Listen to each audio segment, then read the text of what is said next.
years have passed since October 7th, 2023, that unforgettable day when Hamas fighters crossed Gaza's fortified borders, killed nearly 1,200 innocent Israelis, and took 251 hostages. Yes, a dark day, truly horrific, and one that left Israel reeling. Trauma, fear, grief, the country felt it all. Of course, no one can or should downplay the suffering of those families. But let's take a moment and marvel at Israel's response. 2 years of brilliant strategy under Prime Minister Benjamin Netanyahu, a man who promised to recover hostages, destroy Hamas, and restore security. Even before the current fugitive from justice, the Israeli Prime Minister was strengthening Hamas. The result? Well, let's just go through them point by point. Hello and welcome. You're watching Statecraft with me, Geeta Mohan.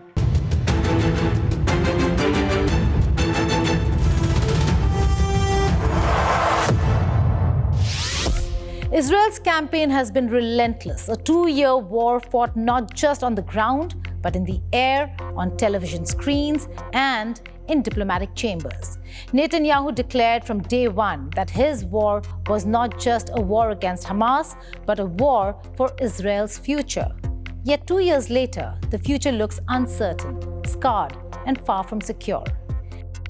Netanyahu's government framed this war as an existential crusade, a test of Israel's resilience, strength, and moral authority.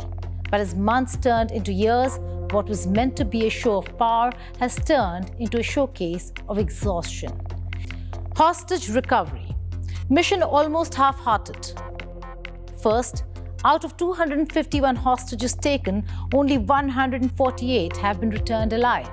8 rescued by the IDF and the remaining 140 released by Hamas in exchange for hundreds of Palestinians imprisoned in Israel. And of course, 48 remain, of which only 20 are thought to be alive. So yes, Netanyahu's track record in hostage recovery is, let's call it, underwhelming. One might even say it's embarrassing. A 2-year campaign, hundreds of airstrikes, and Israel still can't bring everyone home. Eliminating the Hamas, not quite. Second priority, destroy Hamas. Oh yes, mission accomplished. If your measure of success is killing some of their leaders and a few fighters, Ismail Haniyeh, Yahya Sinwar, gone. But Hamas still exists, still operates, and still launches rockets sometimes. In short, Israel has spent billions, bombed countless civilian areas, and Hamas is still very much alive. Israeli officials claim the group has been significantly degraded, but degraded doesn't mean destroyed. Gaza, total destruction for security. Third priority, 66,000 dead, an estimated 80% civilians, 169,000 injured, homes, hospitals, schools, and mosques leveled. Internally displaced persons, nearly 2 million. Famine, acute. So in terms of safety for civilians, Israel has achieved absolutely nothing. But hey, at least the bombings were precise, right? Or not? International condemnation, a masterclass.